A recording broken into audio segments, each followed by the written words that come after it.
Hello everyone and welcome to my channel.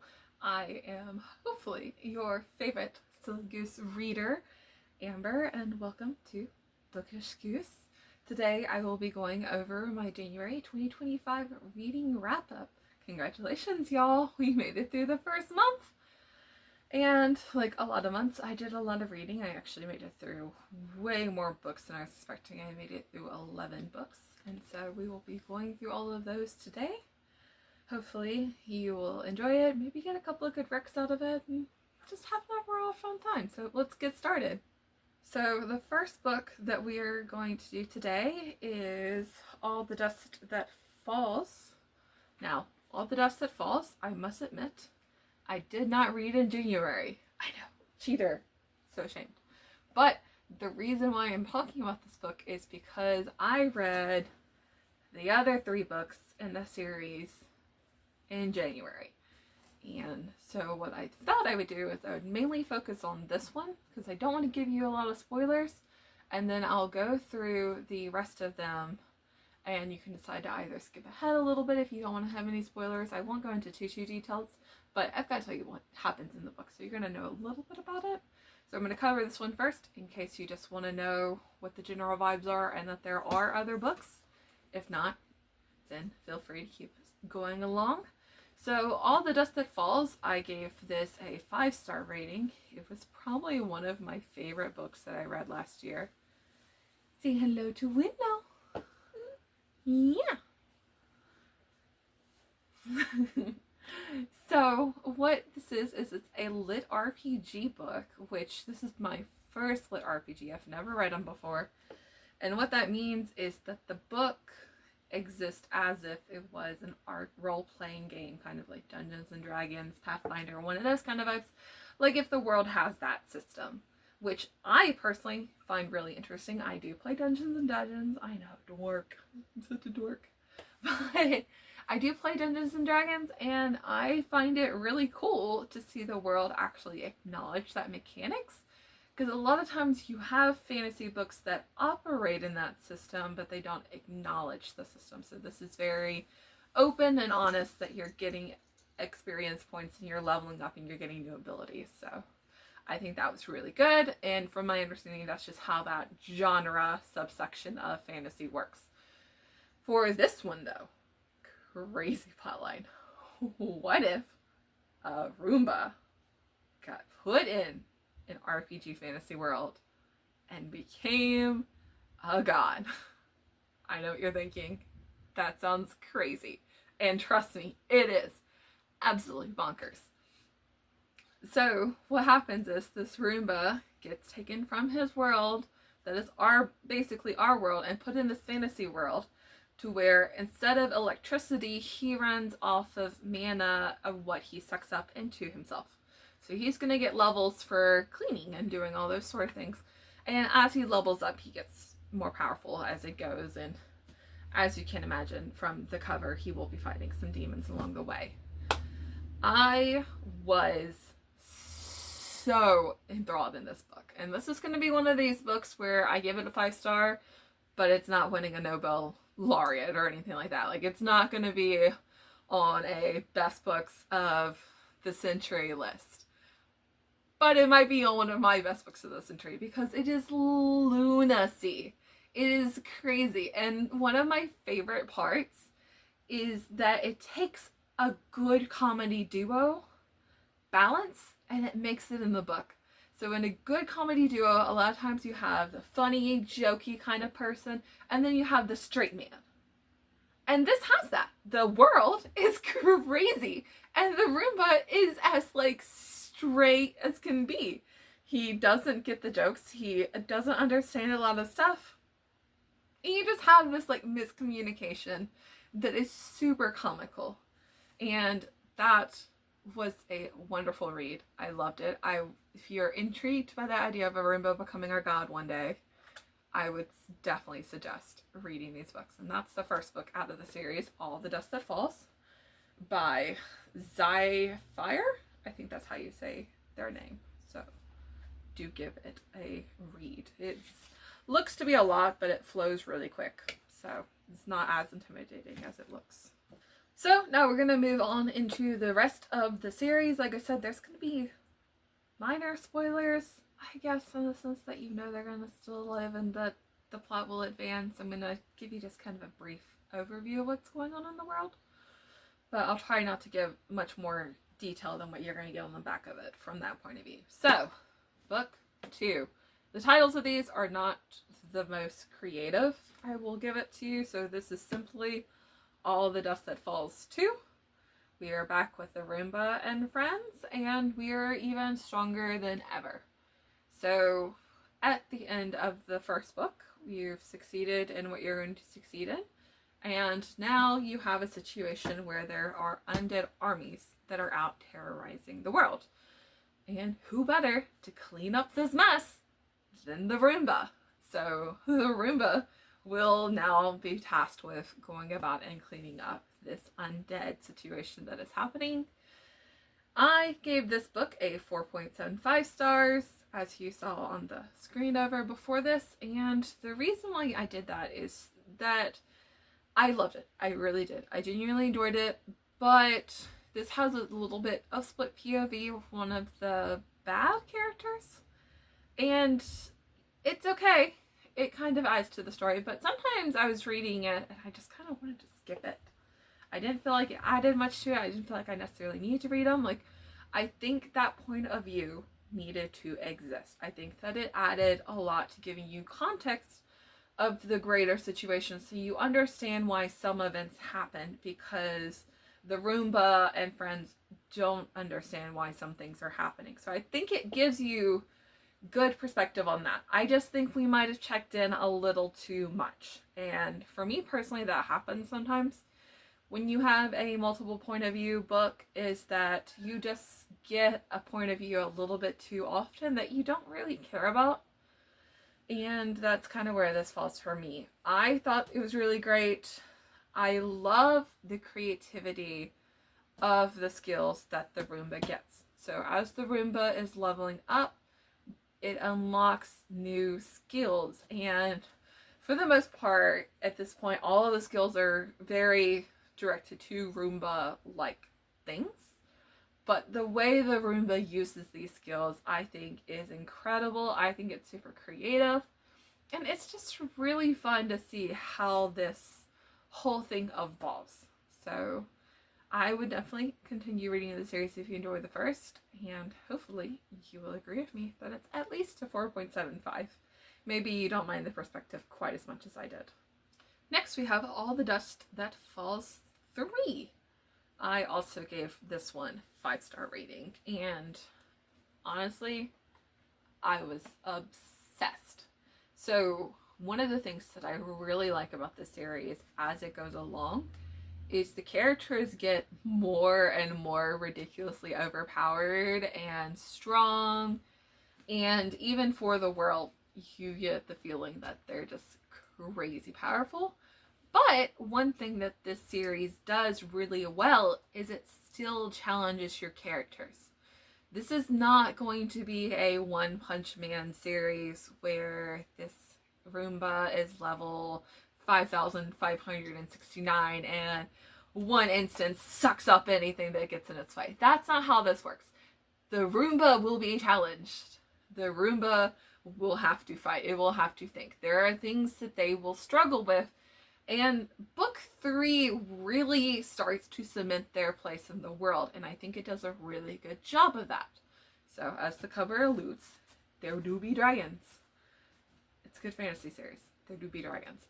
But it just starts saying, like, okay, these are really strong characters. How would they exist in this world? They've shown the world that they exist. The world up to this point has thought the Roomba is a demon and a monster and is afraid of him, and now they have to deal with that. And it just shows that there is a lot of rhyme and reason to the book. You're not just going along to fights. There are things they have to deal with, and even for the fights, they have to work to be able to win. Which I think is a really good thing about this, is they are challenged. A lot of fantasy books, by the time you get to book 3, by the time you get to the end of the series, I mean, you know they're gonna win regardless, right? Like, there's another book. You know the Roomba's gonna, like, not die in book 3. But he also, like, has to work for it. And I think that that is really well done. This book, I also think, is one of the books where you start to see the Roomba evolve more as a character.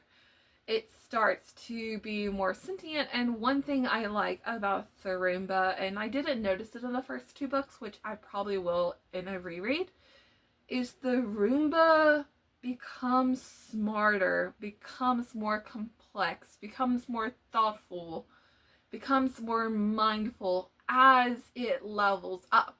So not only is it getting stronger, but it's becoming more human, I guess is the best way to put it. It's starting to think more like what you would expect from a normal character that wasn't a Roomba.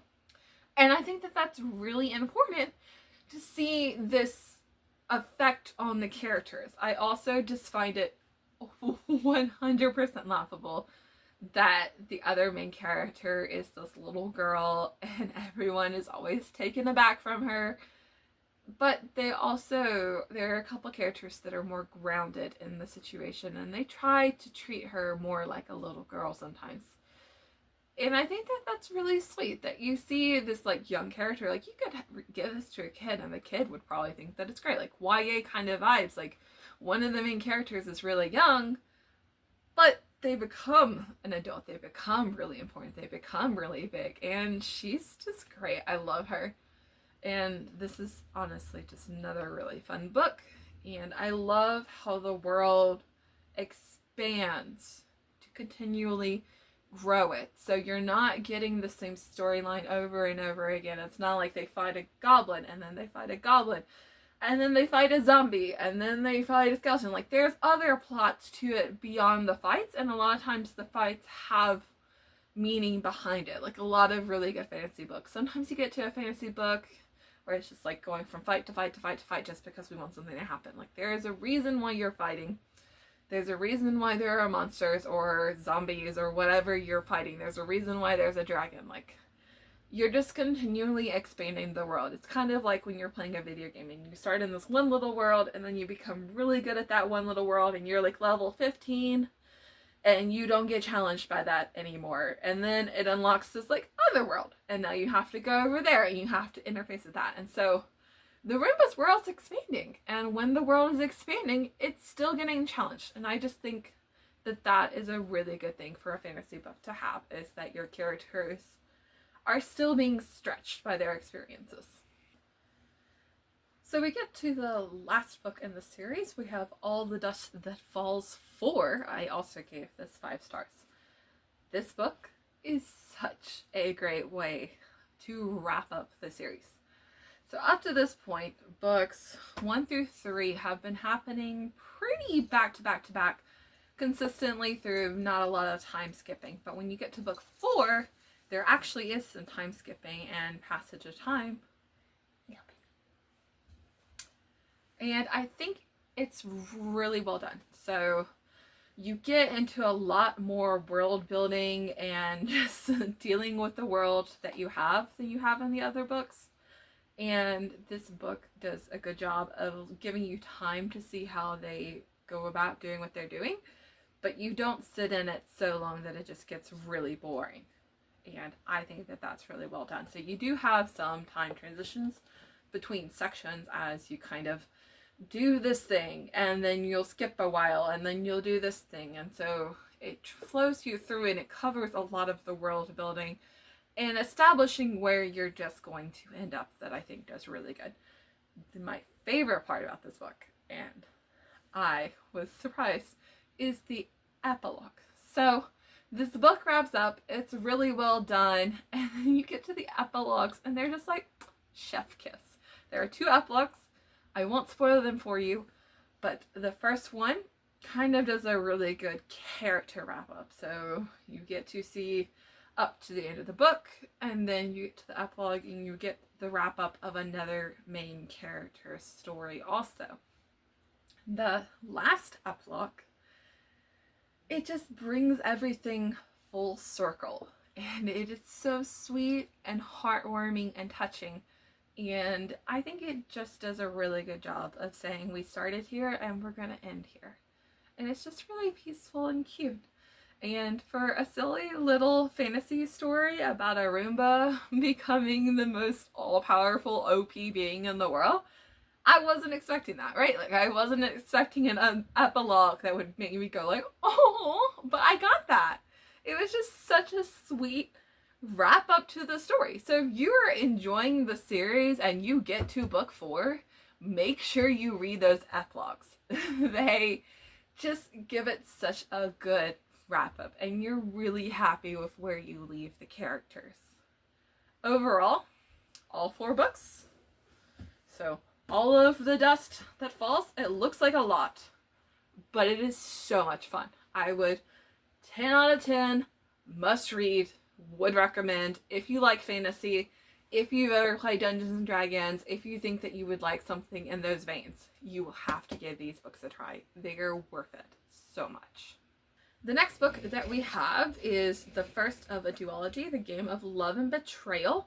I gave this book 3 stars. Now, if you know me and you watched my How I Do a 5-Star Scale video, 3 stars is not a ringing endorsement. It's not great. It's not bad. It's not great. And you're probably going to say, you should have seen it coming when I tell you how I found this book. I was on Instagram, as you do, and Instagram knows that I'm a reader. Surprise, surprise, right? And so I get these ads that tell me about a book. It'll give me a little blurb, something like that. And I actually read the blurb, got the little ad, and I thought this was going to be a really great duology. So I bought them, and I wanted to read them. The part I didn't know, though, is the little quote that really got me in it is in that book. Not in this book. It's in that book. So the whole time I'm kind of a little apprehensive because I'm waiting to get to the part that I thought I was going to get to, and I never got there. So I might be a little biased that way. But even with that in mind, I just don't feel like this book is what it could have been, right? So the whole plot is there's this vampire. She is going to convince this fae to fall in love with her in a Love is Blind kind of situation. And then on their wedding night, she's gonna him because he destroyed her village, killing her whole family. And now Girly is out for revenge. For those of you who haven't watched the show, Love is Blind is this dating show on Netflix where they keep the men and women separate and they cannot see each other. You propose to each other before you see each other, so you can only talk and interact that way. Same concept here. So it's kind of a Love is Blind fantasy situation going on here. And I think the failing of the book is because of that. So when I read the book, I didn't know why they cared about each other. Like, there's no justification to their romance. It's a romantasy, so they're gonna fall in love. But there's no reason for them to fall in love. There's no justification for them to fall in love. And that, for me, just kind of ruined it. Like, she wants to kill him, and eventually she falls in love with him, but I don't know why. I don't know why he is worth all that she is getting involved in. And that's just a major shortcoming. I will say, one of the reasons why I kept reading, even though obviously I'm not the biggest fan of this book, is by the end of the book, even though you don't know why they love each other, you know that they love each other. So a lot of people say action speaks louder than words. You know, we love the saying. It's true. And in this book, their actions show that they're in love. I just don't know why. They just are, and that is it. And so that's why I wanted to go into the second book, is it ends on a cliffhanger, a really pivotal relationship moment. And although I don't know why they're in love, I don't get the reasoning. Maybe it's just love is blind and all of that, and it's first seeing, and I must love you. They are genuinely in love. Like, by the end of the book, you genuinely think they are in love. And so that is what led me to reading the second book. And boy, am I glad that I kept reading. Our next book is A Heart of Desire and Deceit and I gave this 4.5 stars. Now you're probably wondering what took us from a 3-star book to a 4.5-star book. And I will say it is the relationship. So the relationship in the first one felt genuine by the end. You didn't have the reasoning for it, but at least it felt like a genuine relationship. In this book, this is probably one of the best broken relationship books I've ever read. So as you can imagine, her trying to kill him in the first book is going to lead to some problems, and that is what this book deals with. This book deals with, what do you do when you're in a relationship and one of you wanted to kill the other, right? And the thing about that is, in a lot of books, it's just like, oh, this conflict, and then 50 pages later, we've just like, I love you so much that we're okay again, and it's fine.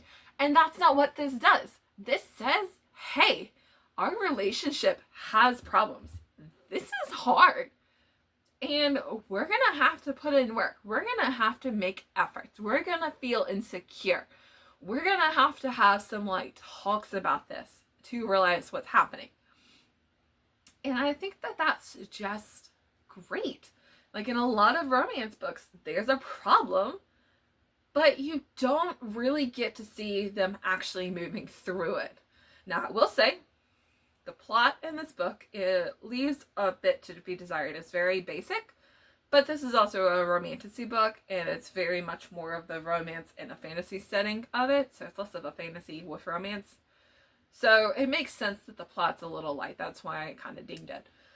But the thing that I found most impactful about this broken relationship is one of the characters has to have an epiphany. One of the characters has to really interface with where the other person's at for them to be able to get it back together. And I think that that's really honest. Like, if your relationship is struggling and it's because of something somebody did, like, you're gonna have to think about why they did that. You're gonna have to understand why they did that. And I think a lot of times you have to get the intention and the thoughts behind that for you to be able to move past it. And it's not just this easy, like, oh, I love you and we're back together again. It's, I love you, we're not okay, but we're gonna work on it. And one day, I hope we are okay because I love you. And honestly, I just think that that's amazing, right? Like, I think it's really great. Now, don't kid yourself. This is a tiny book. This isn't that big. It is much more rushed than what it would be in real life. But I have romance books, right? Like, I've read broken relationship romance books that don't do what this does. Like, they don't show people putting in the work to make it work. And I just applaud that. Like, I might not know why they love each other, but I genuinely think they do by the end of it, especially. Like, they are trying, they are working, they are struggling, but they're still loving. They're still making those gestures that make you think they genuinely love each other in the first book, even though you don't know why. They still keep doing those things that make it show a real relationship, a real struggle, and I just applaud that. The plot, like I said, it's the B section, right? Like, it's a subplot to the romance plot. I think it's cool enough. I do like how it ends. Like, it didn't quite go where I thought it was gonna go. Some people might be a little disappointed in that. I know they're looking at making other books on other characters in this plot.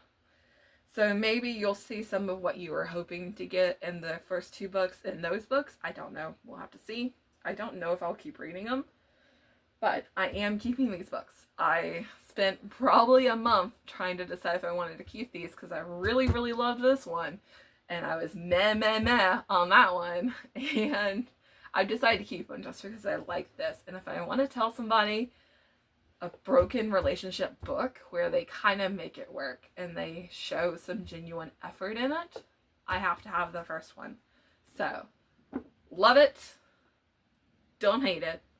Next, we are going to go into what is the 3rd Percy Jackson series, but the first one I'll be covering on this channel, which is the Magnus Chase and the Gods of Asgard series. The first book, Sword of Summer, which I gave 4 stars.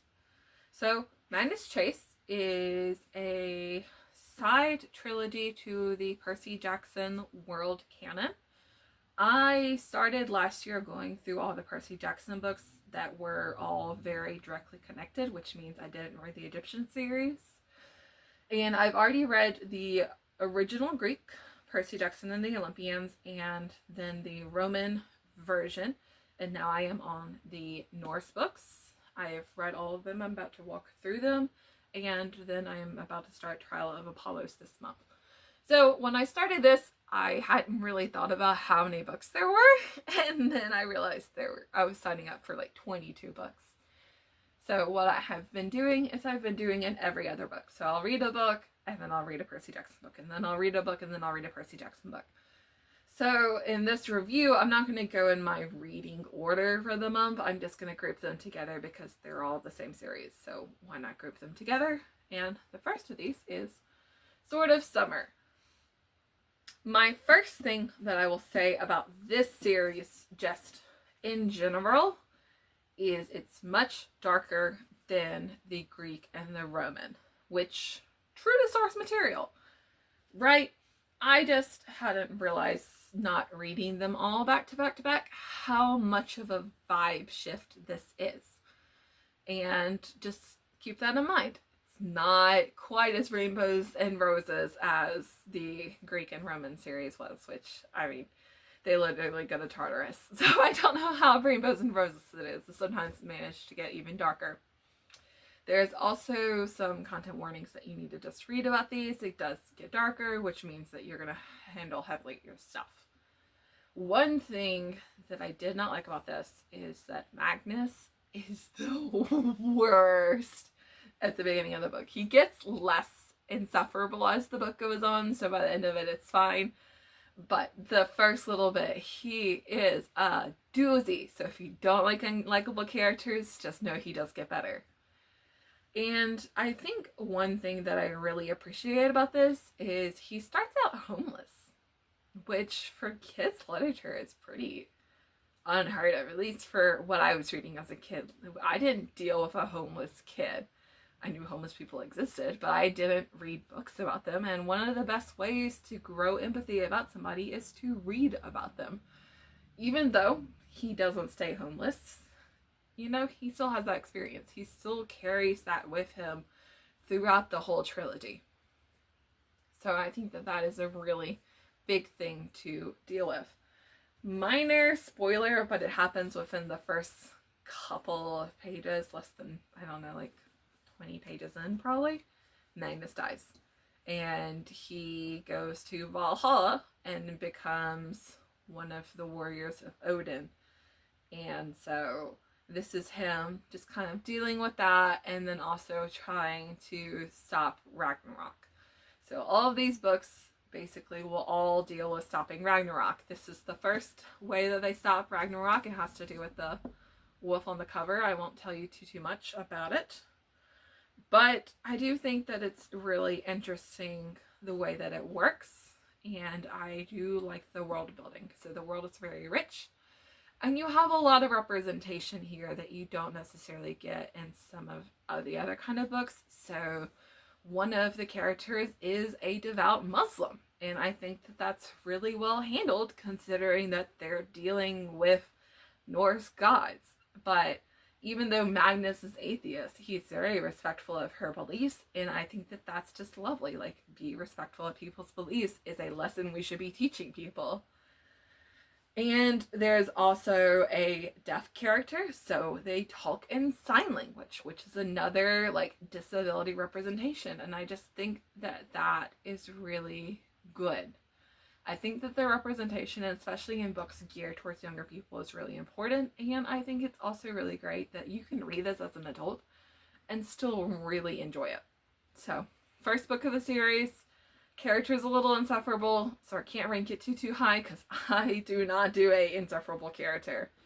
But overall, very good plot, very good world building. I love Rick Riordan's stuff, and really good representation, I would say. Next, we have the second book in the trilogy, The Hammer of Thor. I gave this 4.5 stars. Now, Hammer of Thor picks up just a little bit after the first book ends, so Magnus has settled into the world a little bit better. I won't talk too much about the plot because a lot of it gets set up in the first book, and I don't want to spoil the first book, so we will cover this a little bit. Obviously, it's about Thor's hammer, and Loki is involved, and he is up to his usual mischief. What I will talk about, though, is another great representation that happens in this series. There is a character, Alex, who is gender fluid. And I am not gender fluid, and so a lot of this is from talking to people who are and just seeing the general consensus online. Most people, at the bare minimum, are appreciative of the representation. Some people don't like some of the smaller details that happen, but overall the general consensus is that they appreciate it and they're happy about it. And I personally am really appreciative of it. It's really great to see a representation of something that we don't talk about a lot, and I think that it's handled really well in the book. And one thing I really appreciate about Alex is Alex says to Magnus, I'm not a representation of every single gender fluid person out there. I am not just some stereotype for you to say, oh, I know Alex, therefore I know everything, right? Alex is very honest in being like, I am just me, and that's who I am. And I just think that's a really important message for people to grasp about characters when there's character representation. Is a gender fluid person in this book isn't going to be every gender fluid person that you meet, right? A minority character, regardless of what they're representing, is not going to speak for the whole. It's unfortunate that a lot of times they have to, but it is really important that we as readers and just we as a society in general understand that those people are not the whole community. We shouldn't saddle them with that. We shouldn't saddle them with having to do that. And having a character introduce this concept that children and middle schoolers and high schoolers aren't going to be familiar with necessarily is really important. But not only that, the character also points out like, hey, I'm not everyone. I can tell you kind of what it's like, but do know, like, other people will be different. I am not the same case as everyone else. So it also teaches a really important lesson there. Also, on top of that, this is just a really fun book. It's a really fun story. And I think that that comes along really well. I think the character development is amazing, especially when it comes to like Alex's character. Like, a lot of people say that she comes off really flat, and I just didn't feel like that. Maybe it was because I really like this character. Maybe it's because I'm rereading it for, I think, the third time. And maybe because I know what happens later on in the other books, but I feel like this character is really well fleshed out, more than a lot of people give it credit online. Overall, really fun read, really good second book. I like that the books are their own system, right? So like, you read the first book, it's a plot, it's an adventure, it's a story, it wraps up, it concludes. Then the second book is related to that. It's, again, related to stopping Ragnarok from happening, but it's also its own self-contained adventure, and you'll also see that again in the third book. And this is just kind of very much how Rick Riordan usually writes. Like, the books are self-contained in the sense that you can read the second book and not have to read another book to be satisfied with the whole storyline, which I think is a really good for that. And it makes it really good for coming back and reading a book that you really like in the series without having to read the first book to get all the context so you can read the second book. Like, the second book is self-contained enough that as long as you've read all the books, you can come back and read an individual book and have a very thorough 100% storyline. Last, but very much not least, the third book in the trilogy, The Ship of the Dead. I gave this 4.75 star rating. The Ship of the Dead, as you can probably tell from the star rating, is my favorite of the trilogy. The first big reason is all three of these books deal with stopping the world from ending. All three of these books deal with stopping Ragnarok. But in this book specifically, it feels so real. The stakes feel real. The stakes feel intense. And one of the reasons why that happens is Magnus is really internalizing what is at stake if he fails at this quest. What is at stake if Ragnarok happens and the world is just over? And I think that adds a lot to it in the sense that there feels like a real risk here. There feels like there are really actual stakes here. And just adding those stakes to it makes you more invested in the story, or at least it made me feel more invested in the story. And that adds a lot to it, right? Like, you're going for the third time in a row that you're trying to, like, save the world. And if you, for the whole Percy Jackson and the Roman series, like, I have, like, you're saving the world every book. So why does it matter that we're saving the world? And Magnus really shows you why it matters. Another thing that I really like about this is this book focuses on found family. There's a big found family aspect of it. And that comes because you're dealing with a lot of marginalized characters in this. You have Alex that's gender fluid. You have Magnus that used to be homeless. You have a deaf character. You have a character who has his life joys and his race doesn't like it, right? But they all band together and they form this little group that's gonna save the world. And it's really awesome the way that it happens.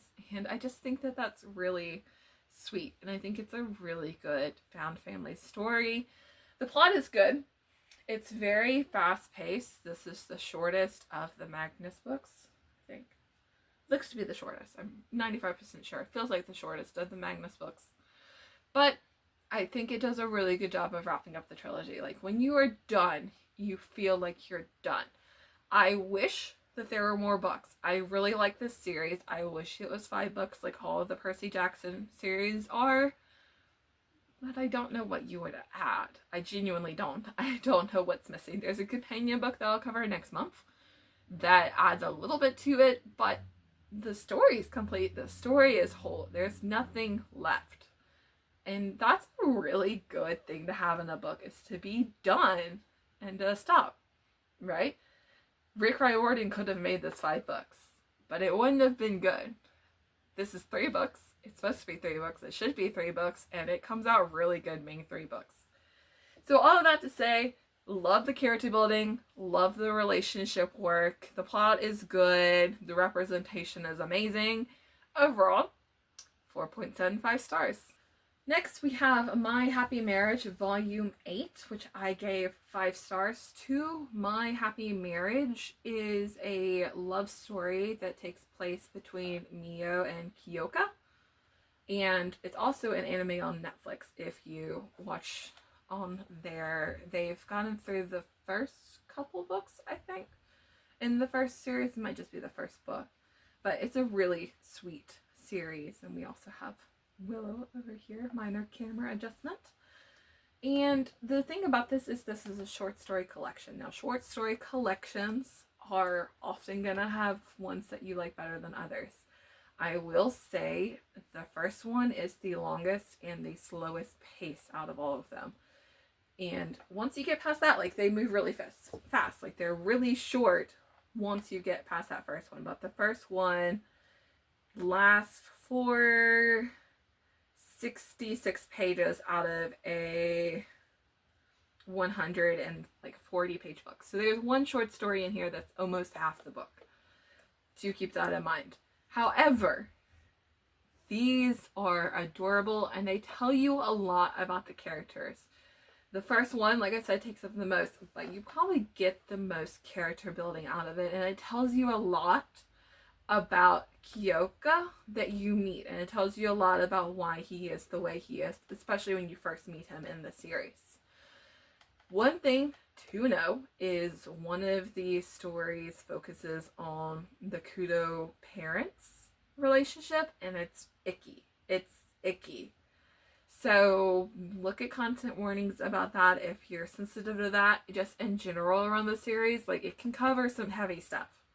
So you do need to look at content warnings. Mostly, it makes you very happy. It's very lighthearted in a lot of ways, but it does carry some dark concepts, and it does deal with some dark things.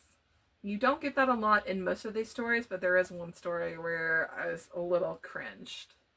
So, do keep that in mind.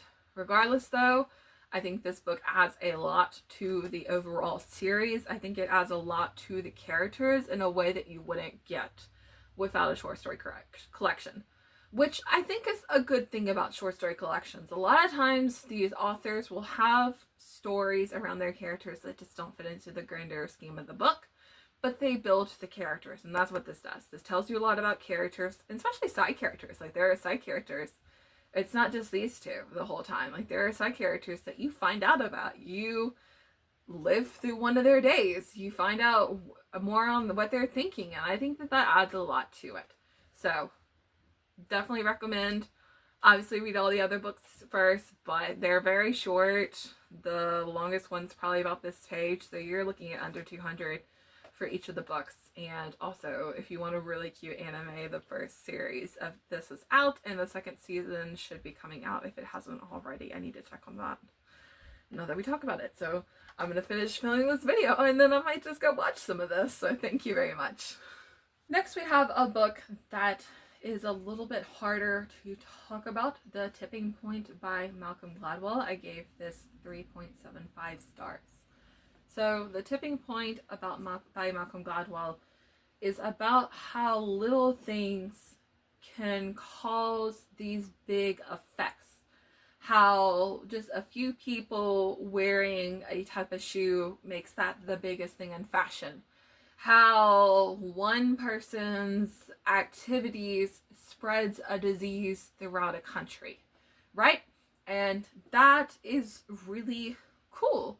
I think that's a really neat concept that people don't really think about, and I like that this book is a much lighter take on that situation than his revisit of this book that takes a darker turn on things. One very important thing if you're going to read this is understand when it was written. This book came out in 2000.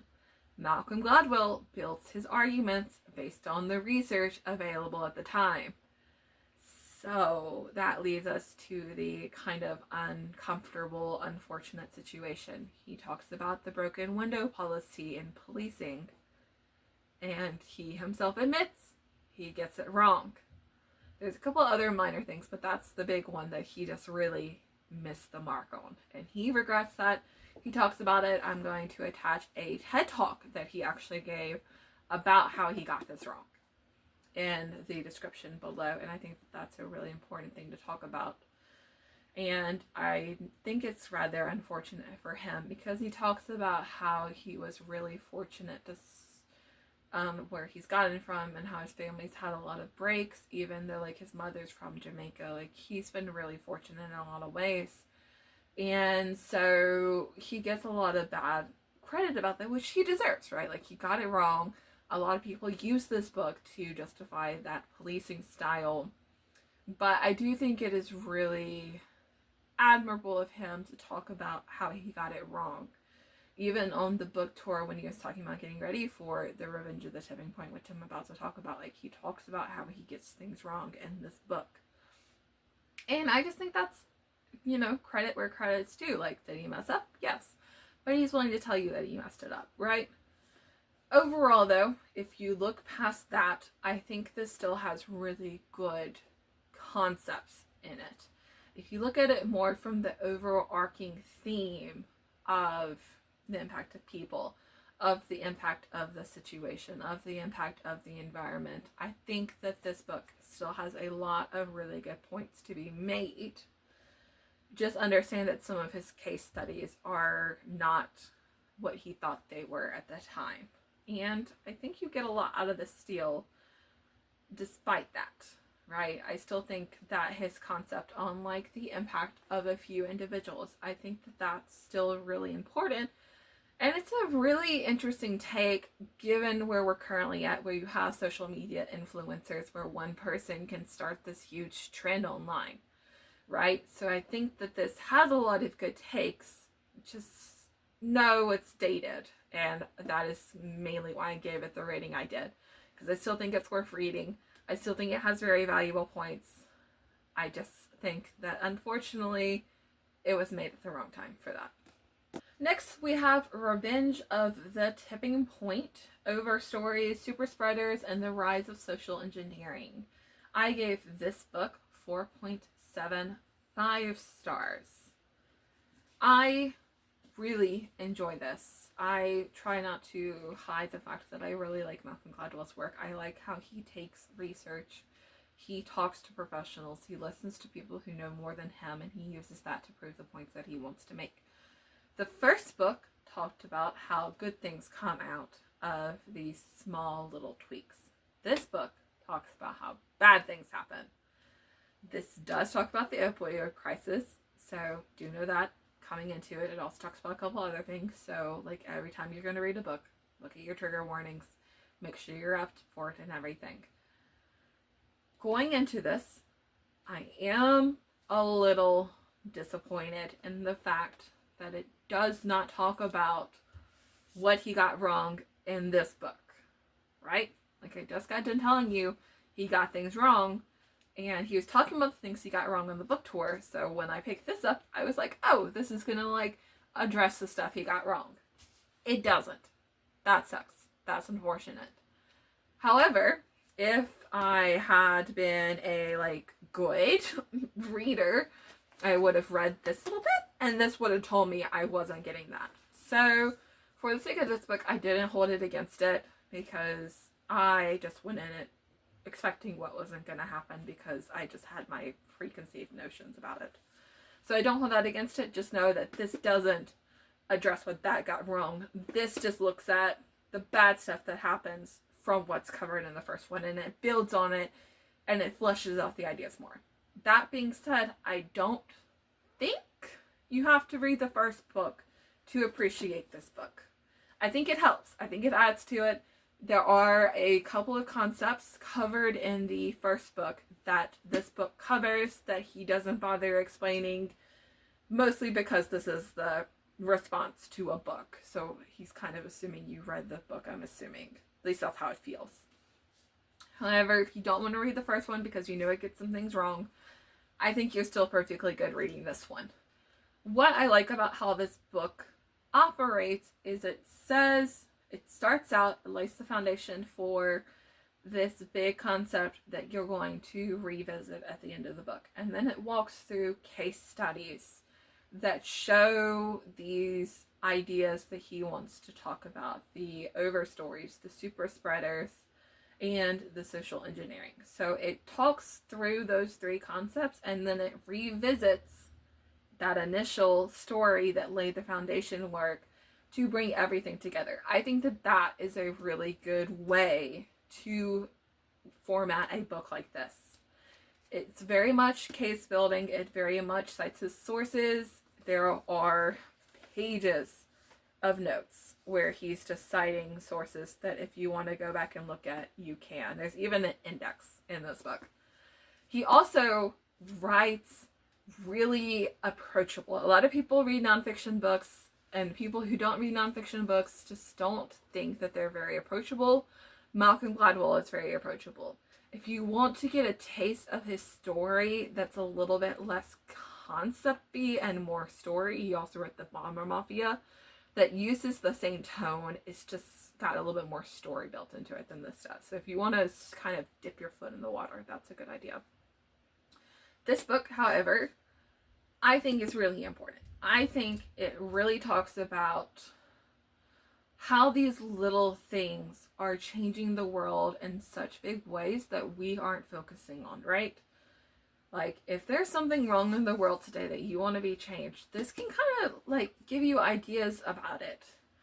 I personally have taken some of the concepts and, like, seen how it's reflecting in my life. I haven't been able to, like, execute it, I will say. But I have seen the trends, right? Like, I can take what I saw in this book and then apply it in other ways. And I kind of see, like, oh, yeah, like, that's kind of what he was talking about. Or, oh, yeah, this is a situation where that's happening. And I think that's a really good sign for a book like this. It's trying to teach you concepts and trying to change how you approach life, is seeing it executed in the real world around you. I think that just kind of gives it that good validity. My only ding on this book is he makes his point and he's done. Right? Like, he's made his point, he has a little spiffy sentence, and we are done. And that's okay. That's good. Like, probably how it should end. I just like words. And I guess I was expecting in section to tell me how I could use this to make the world better, like the first book does. Because the second book is not light. Like, it's pretty dark. It covers some dark stuff. Like, this book is what happens when these concepts and the other concepts turn evil, basically. Right? And so I guess I was expecting a little bit of the revisit to the first book where it's like, oh, you can use this to make the world better. You don't get that. Like, it's just done. He's made his point, he has said his piece, and he is out. Which is good, right? You don't drag on. He's done. It ends well. I just was expecting something that I didn't get, and I kind of can't let it go. So that's why I took off a little bit on this score. Otherwise, this is definitely a 5-star review book. If you weren't like me, just bumbling in expecting a little bit of a conclusion that made you not feel like the world was falling apart around you, then you'll probably rank this a 5-star. Now we are going on to the last book that I read, the Elenium, which is actually a collection of 3 stories that make a trilogy. The Diamond Throne, the Ruby Knight, and the Sapphire Rose. I gave this 5 stars. I've previously read this book, and it is a bit of a chunker. That's actually why I read it. I'll talk about my challenges for the year later. And this is kind of your quintessential fantasy novel. I will say there are some concepts that people may not like. It does talk about slavery in a fantasy world. There is a age relationship that is going on that if you're not into like a difference in age, you might find it a little bit icky, right? So there are some things that I can understand why people don't like it, but for me, at least at this time, I think the way they're handled is well. For instance, with the age relationship, the younger female is the one instigating it. The older male is kind of like, I'm too old for you. And she's like, I don't care, I love you, you're mine. Right? So I think in that sense, like, it's really well handled, and that helps with a lot of the ick factor for me and what I see about it. The only thing I will say is David Eddings and his wife have a situation that is not good. And you can go and look it up on your own, just to know that there's like child abuse and stuff that are handled in there. So normally I wouldn't really talk about the book because, you know, don't support authors who do bad things. But he's dead. So I feel like it's kind of okay because you're not paying him anymore. And truth be told, like, it's a really good fantasy book. The pacing of it's a lot better. So you have a lot of traveling, kind of like what you do with the Lord of the Rings. I do feel like the pacing for this is faster than the Lord of the Rings. So I think that that's one thing that it has good, is it kind of has that epic fantasy, like you're going and doing a lot, you're going and traveling a lot, but the pacing is pretty fast, so you're not feeling like you're dragging on and on and on and on and on. I think that that's really good in a lot of ways. Overall concept, Sparhawk is the Queen's champion who had been sent away by the king because of politicking situations. He is now being brought back because she has been poisoned, and he's trying to save her life. And that is kind of the start for the plotline. Sparhawk is amazing. Sparhawk is probably my favorite character in this series. Overall, he is, like, when you think of a knight in shining armor, like, for an epic fantasy, that is Sparhawk. He takes no shit. He puts up with no shit. He will challenge you if you dare insult his lady, and by goodness, he is going to save her. Like, he will go to the gates of hell for her, and he will do everything in his power to save her. And honestly, like, I find that amazing. I understand the appeal, right? And a lot of the other characters, like, they're all quirky. They're all super unique in a lot of ways. I will say this one is a lot similar to his other major series, the Belgrade and Malorian. So I do sometimes get them a little bit confused. But I think as long as you read them far enough apart, that's not going to be an issue. And I mean, honestly, like, if it's really good, like, why break it? I think that's more just, I was reading this at like 1 o'clock in the morning and sleepy than actual, like, fun in the book. So do read your content warnings on this again. Do know that he as an author and as a human being is not great, but he's dead. So he's not getting your money. And overall, it's a really good book. It's a really strong fantasy book. And I think for the most part, they just sell it as this one volume. You might be able to find some mass paperback versions of these books individually, but I think it holds up pretty well. Like, it's 900-ish pages, but it's paperback. I've read this, I think, 3 times now, and my book is still totally fine. So do with that as you will. This last section will be unique to this month. So I am also doing book challenges on this channel besides just tracking people who watch it and all of that. So I'm going to walk you through all the different book challenges that I'm doing for this year. In a normal year, I'm just going to pop up a little graphic, tell you what challenges I've been accomplishing this month. But since it's January, I'm going to walk you through what they are real quickly. First, I have my book count and my pages count.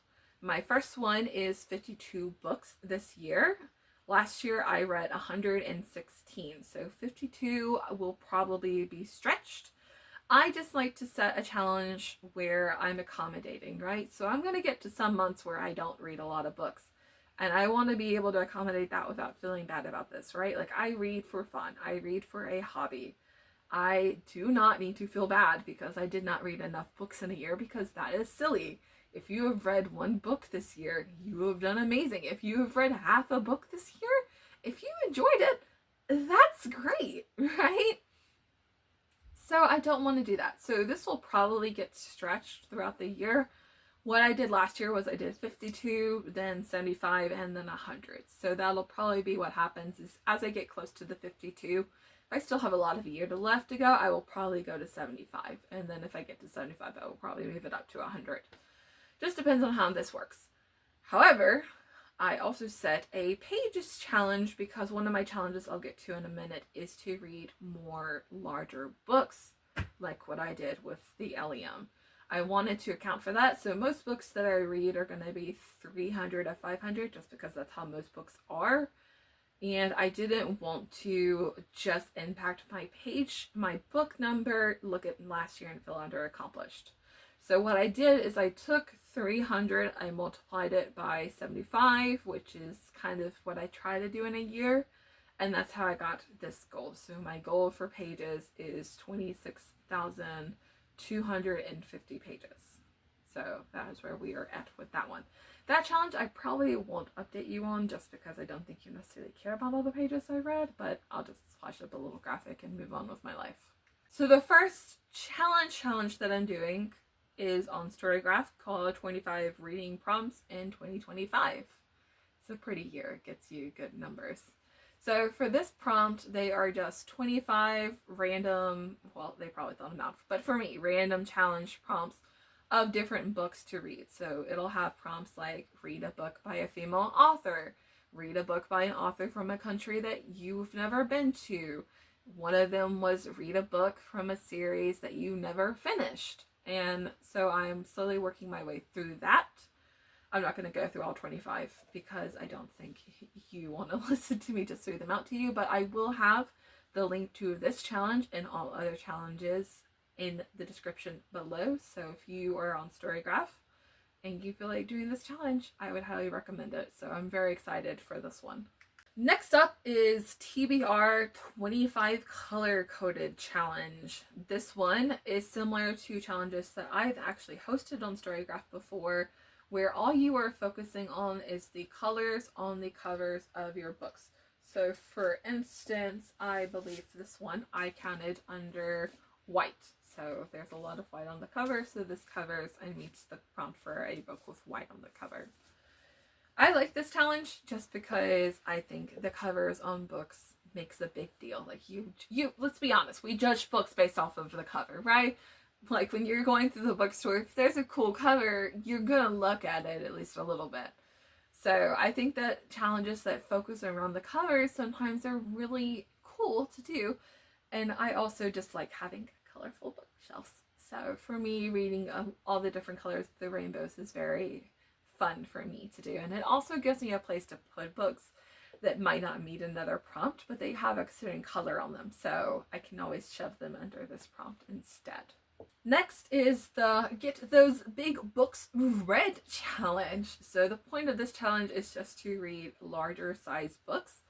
So if you're going for things like book counts, you might not read larger books just because you want to get that number of individual books higher. And I don't think I've done this, but I want to make sure that I'm not. I want to make sure I'm mindful of reading big books, even though they can be quite intimidating. So I've joined up on this challenge. It starts at 500, goes to 1,000, and it takes every 100 pages. So you have a 500 to 600, 600 to 700, and so forth and so on. So I'm excited to read some thick, little chunky books this year. Although I've already knocked out my 900 this year with the Allium, and I'm about to knock out my 1,000-page book. So I'm getting the big ones out of the way early in this year.